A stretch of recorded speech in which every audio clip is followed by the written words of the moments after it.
The Xiaomi 15T and the 15T Pro are finally here. Xiaomi always has, at the end of the year, a T-series, culminating in experience that basically learns from their Ultra devices in previous years and, of course, provides us a very unique experience. This year, we're focusing on telephoto. They're trying to bring in the subject into a closer experience. The 15T Pro actually features a quite remarkable telephoto lens that we're going to be testing out and talking about that. Of course, it's powered also by the MediaTek 9400 Plus and the 8400 for the 15T. Large battery, fast charging, high refresh rate, beautiful large displays, and of course, a very unique design that is basically evolving as time goes on. I love the aesthetical touches that they've done to them this year and made them look so much more special. So without further ado, this is the Xiaomi 15T and the Xiaomi 15T Pro. Let's check them out and see what makes them so special and which one is the right fit for you.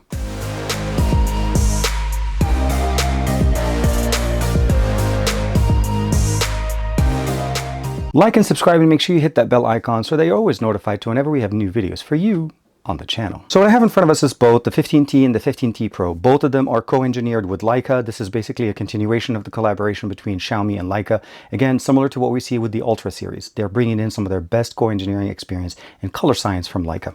However, obviously, both of them are going to be powered by Xiaomi HyperOS on top of Android 15. We're going to check that out as well. Taking a closer look at some of the main specifications that we have in here. Primarily, first and foremost, Leica Sumilux optical lenses. We've talked about those. Now, when we're looking at some of the similarities and some of the main high points that Xiaomi wants us to focus on, obviously the Leica Sumilux optical lenses. Both of them are powered by MediaTek processors, the 8400 Ultra for the standard 15T and the 9400 Plus for the 15T Pro.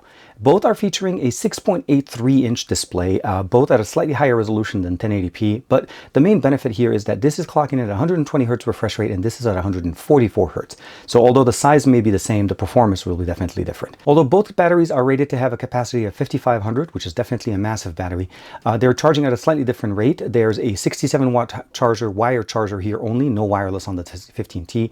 Here we have a 50-watt wireless and 90-watt wired, and they don't include the chargers in the box, unfortunately. Now, although the RAM and storage configuration will run a little bit differently, but essentially at the base model that you're looking at, it's going to be basically a 12 gigabytes of RAM and 256 all the way up to 512 or even 1 terabyte. You'll notice the system that I have here is up to 1 terabyte. Now, as we're seeing here, both are running HyperOS 2.0.2, and we're going to talk about a specific new feature that they brought in with HyperOS on these devices. And they're both running on top of Android 15. There was one update that I've received on both of them. They both were basically released, well, they're being released at the same time in Munich, and we're actually going to be finishing this video in Germany because I love to be able to start a video like these, especially with these type of videos where I'm actually going, to be able to continue it there. But I want to share with you guys a quick feature that's coming into HyperOS, and hopefully we'll see this with more devices. If we go directly into the notification panel, we'll jump into the mobile data. We're going to notice that there's a new function called Xiaomi Offline Communication. Now, this is a function that allows us to use Bluetooth. Yeah, Bluetooth connectivity between two devices that are within proximity of each other. Now, in this situation, obviously, I'm having them connect to the same account so that they can see each other. So my same Xiaomi account is running on both, but this could work with obviously the friend that you have a contact for. So you can change the configuration from off, contacts only, to everyone. And then when you do turn it on to everyone, it'll enable you basically to turn on this functionality. It'll put the notification there. But what you'll notice here is that now we're actually able to make phone calls. And what I like about them, it's even functional when we're in airplane mode. So let's go ahead and go back. It turns off as long as the main thing that it needs to turn on or stay on is Bluetooth connectivity. You're actually able to make phone calls and be able to actually talk to somebody in an area where there is no phone signal. So we're going to do a quick test for the offline communication system. The microphone's positioned here. This is why my voice sounds a little bit further away. It's positioned right in front of the 15T. This is the 15T Pro. What I'm going to do is I'm going to go into mobile data. Go and press the mobile data. It's connected. It's working perfectly fine. I'm going to go to communication. I'm going to make sure to change the setting to say everyone. I'm going to communicate with everyone. I'm going to say agree. It's going to turn it on here. And we're going to do the exact same thing here. Make sure that it's connected and available. Going under mobile data, again, change it over. And we're going to say to everyone. And then agree to that functionality. Now, that service is turned on. And now on the Pro model, you can definitely see the phone number right there. I'm going to go ahead and say dial. And it's going to say connecting. And what it's essentially going to do is it's going to dial or make a call not using mobile data. It's actually using direct connection. I'm going to go ahead and say yes. And now what you're listening to is my voice transmitting directly from the Pro to the standard model 15T Xiaomi device using offline communication. The nice thing about this is you could be in airplane mode and this will still work. It's a great new feature coming in with the 15T and the 15T Pro and hopefully to other devices from Xiaomi. Now, as you see there, it actually worked quite well. We were outside, we were just basically doing straight up communication from device to device. And the main nice thing about it, again, you could do this without having a mobile data connection. You do, though, need to have a SIM card in both devices. So the devices both have to have actually some type of a service. Now, I'm pretty sure you guys want to see what the performance is on the 9400 Plus. Now, although this is a similar chipset to what we have on the Pad Mini, the single core non-performance mode option here runs at 2555 and 7613. And then when we jump over to the performance mode, it's 2577 to 7773. Keep in mind, again, pre-release software, so a lot of this information probably will change as we start getting more consistent updates on this device. Now, when it comes to connectivity, I'm pretty sure a lot of us wonder here in the US on T-Mobile in the LA area, I'm actually getting pretty decent speeds as far as 5G, what it's actually able to connect to. So 291 down, 51 up, it's pretty crazy considering the fact that this was not made for this market. It actually works really well. So connectivity, bandwidth, Wi-Fi signals, everything like that, Wi-Fi 7 support, and of course, a lot of the new technologies from Dimensity, the 9400, the AI, the on-device AI functionalities. So like a brand new layout for the editing tool. So essentially within their gallery app now, when you go in, you'll notice that the layout is actually a little bit different. So there's right off the bat, that gives you some recommendations. There's tone, there's color, there's details, and they're all under the adjust tab. There's also the AI beauty functionality. You can jump into crop and of course the watermark, add that in there, of course. When you go into edit, of course, standard edit, and then you have the AI function under create, which you can get expand, erase, sky, bokeh, and cutout. Keep in mind, again, that AI Beautify is sitting in the main section at the beginning. So a lot of nice functional options built in directly to make it a little bit easier for us to edit content and make sure to get the best images. Now, you are not going to be surprised to say, or at least hear, that I've been using this for quite some time. I took it with me here and I'm going to be showing you guys a lot of pictures and a lot of videos from there. But we're going to jump out real quick and do a quick test of the cameras that we have in here. So first and foremost, the brand new 15T Pro and the 15T share some similarities, but they don't share the exact same specifications. So when it comes down to the front-facing camera, 4K 30 frames per second is going to be the best resolution we can get. Again, even though it's an 8400 Ultra to a 9400 Plus, the experience is the same. It's a 32 megapixel camera and 30 frames per second is the best that we can get. Switching over to the main sensor on the back, we're looking at both 50 megapixel cameras on this and both rated to be at a 23 millimeter focal length. Now, the one thing you'll notice here on the left is that we only have basically two lenses. So the primary 50 and a 12 megapixel ultra wide that gives us the ability of getting the two lens experience in here. Now we have a 2x lossless zoom here. It's a sensor crop essentially. On the right side, the 2x runs exactly the same, and the 5x gives us that access to that brand new telephoto lens that has been working greatly for me. Like when I was showing you guys some of those images, like this image that we're looking at right here, this was shot at 5x. This was actually pretty decent distance from where I was standing.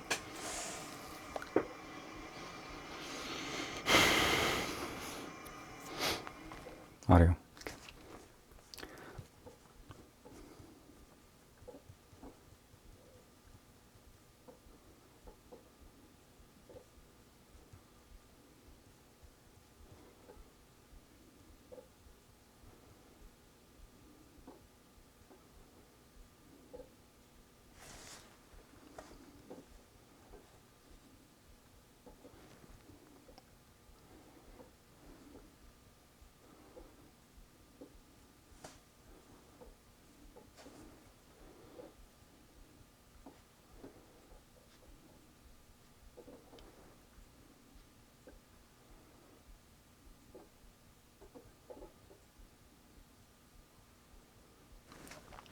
So when I say essentially that we're getting a better performance in here, we're talking about the ability of getting that bokeh issue. Sorry.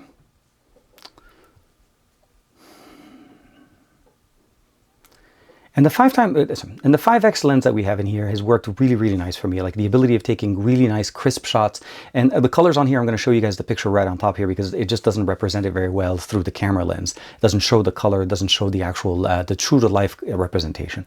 So I like the fact that we have now the ability of going in within the photo section to be able to select between Leica Authentic and Leica Vibrant. So the two different color tones that we typically see are here, and you can customize it.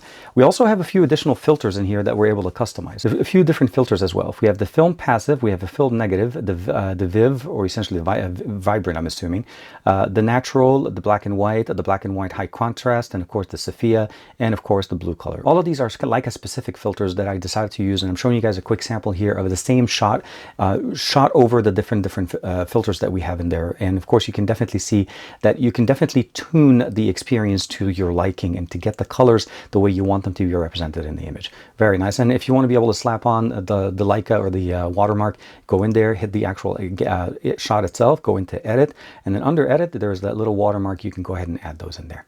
Let's go ahead and go outside real quick and do a quick test sample of the cameras, video and audio video from both the Xiaomi 15T Pro and the Xiaomi 15T. We're going to focus on the main camera on the back on the 15T since they both share the same front-facing one. So back in front and back here, and we'll come back and talk about the stereo experience. For the audio test here, we're doing it a little bit different. I'm actually on my way to Munich for the launch event of this device, the 15T and the 15T Pro. Front-facing camera, 4K 30 frames per second, maximum resolution, audio recording, and walking. So this is a test not only of audio, video, but also stabilization. Let's see. Let's switch over to the main sensor on the back. So now we're using the 15T rear camera main sensor. 4K 60 is going to be the primary, well, the best resolution we can shoot here. This is going to be the best experience you can get there. So I'm here, San Francisco, almost there, halfway, not really halfway, but at the beginning. But this should be a good example of the audio and video from the 15T's main sensor. Now let's switch over to the main sensor on the Pro. So now we're using the main camera on the 15T Pro. This is going to be able to give us not only 4K 60, but 8K. The 9400 Plus is really being pushed on this device, and we're getting the full potential. Front facing, we get 4K, main camera, we get 8K, and again, a lot of good stabilization. Right now, we're just walking and talking. I'm in Munich already. We're about a day ahead of the launch event, so I just wanted to do a quick test for you guys for the main camera and, of course, audio and video testing. The telephoto lens on this has been absolutely fantastic. Hopefully you guys enjoy the content I'm creating from it, and this is, again, a good demo for that. And we're going to be playing our favorite song. This is called Jumbo by NCS Release. Again, we have the volume set to 100%. Let's go ahead and listen in.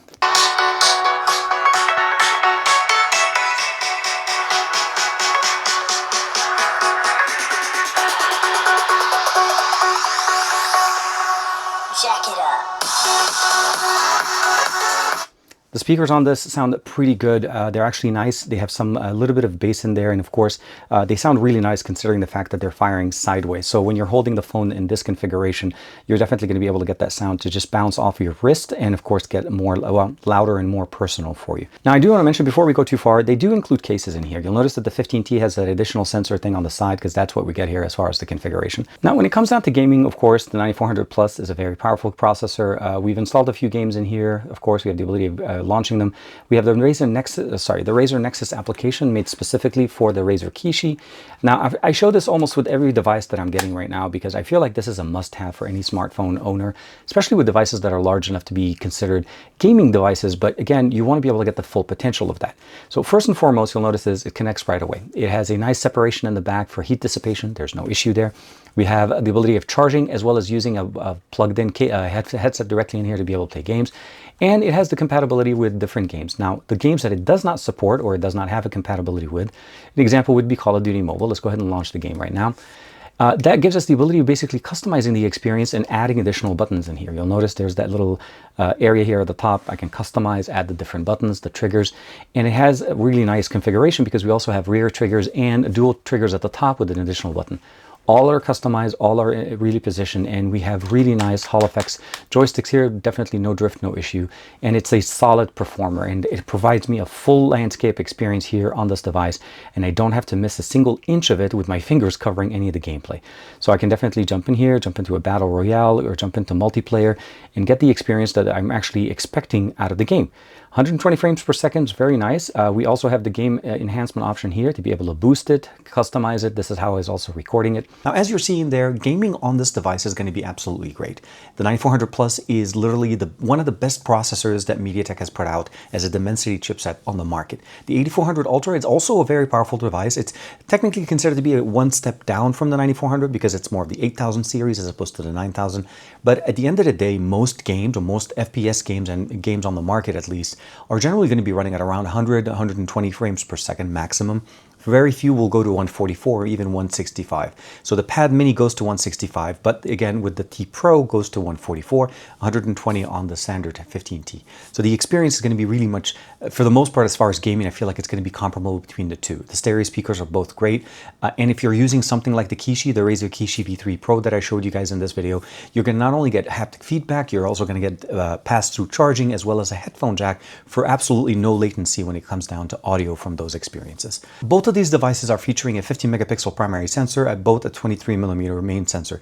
But I will probably say, obviously, is that the cameras on the T Pro are going to be providing you some of that better experience at f1.62, where on the standard we are going to f1.7. Slightly smaller aperture on that, but again, very comparable. The one on these 15T is a 46 millimeter telephoto lens that is also a 50 megapixel camera, where on the T Pro we're going to 150 millimeter super telephoto camera that not only brings in the content from far all the way close to you, but gives you a really good color balance. I love the calibration that we have here between Leica and of course Xiaomi when it comes to the 15T Pro. They're really bringing in some of the ultra features down to their T series, and it's every year this is essentially what we see. Now when it comes down to the ultra wide, both are featuring a 12 megapixel ultra wide lens on the back, and they're pretty much the same lens experience. The front facing camera is a 32 megapixel camera that provides us the ability of shooting at 4K 30 frames per second. So the benefit here is that you're getting the best experience across the board. I feel like where the 15T Pro performs a little bit better is that in that telephoto lens, which I feel like is the biggest focus here. That 5x that we get in there brings in not only clarity but also optical resilience that we really appreciate when it comes down to imagery. So the images that I'm going to share with you guys are going to be a mix between the two, mostly focusing on the Pro, primarily because of that lens that we talked about, and of course the experience of using it. And of course not just focusing on the experience back when I was in LA, but traveling with the device, as well as the ability of using it here in Munich right before the launch event. So the culmination of the experience when you're looking at this, it's a very well-rounded, largest display that we've had on the T series to date from Xiaomi, and this is going to be permeating between both of them. Again, same size display, slightly higher refresh rate, and of course the charging speed that we're looking here, again, slightly higher. Even though they're both supporting a 5500 milliampere battery, you're going to get a slightly faster charging on the T Pro. The benefits, and of course wireless charging up to 50 watts, which again, some of those experiences are going to be really good. I do recommend you picking up obviously a Xiaomi charger if you're going to be getting one of these devices, because that's going to be the best way to charge them up to 100% the fastest. Now, obviously there was a lot of things launched here during the same event. So obviously they have the watch, the S4, the 41 millimeter. We have the T Pro, and of course we also have the 15T. Last but not least, of course, make sure to check out the video that I put in on the Buds. This is the OpenWear Pro. This is the new one that they just put out. And they're giving us some really good improvements in audio performance, but also audio isolation. Open ear typically has a lot of sound leakage. These are doing much better. So with that being said, I will probably say at the end of the year for 2025, right now, Xiaomi is really capping off the T series in a really good way. If you're looking for a more affordable standpoint, I feel like the 15T fits in that T area really nicely. Provides a lot of features for not as much money. And of course, if you want to step it up to the Pro side, even though it's a little bit more money, I think you're getting your money's worth with what you're getting in this device. The better telephoto, the obviously faster charging, wireless charging. Both of them are supporting eSIM, so you're not going to be missing out there. This is something that was easy for me to appreciate, having that on a device that I don't have to worry about putting in a SIM card, especially when I'm traveling. I can just land in any country, download my Airalo eSIM directly onto my device, and it works absolutely great. Cameras, really, really nice. I like the color science. I like the collaboration with Leica, continuation for this year. And of course, we can't forget about the Pad Mini, even a new form factor for them when it comes to basically a powerhouse of a tablet in the small form factor of an 8.8-inch display tablet. So it's a unique experience that I think once you try it, you really appreciate it, of course. So thank you very much to Xiaomi for allowing me to check out the suite of things being launched. There'll be links in the description below for the other videos that I'm pushing out, obviously for the tablet, as well as the open ears. And of course, I think it's going to be a short for the watch itself, just showcasing some of the benefits of that. This is the S4 smaller form factor. They released an S4 earlier this year, and this one's basically just a smaller form factor at the 41 millimeter. Like and subscribe as usual. Thank you very much for the support. I will see you in the next video. Bye-bye for now.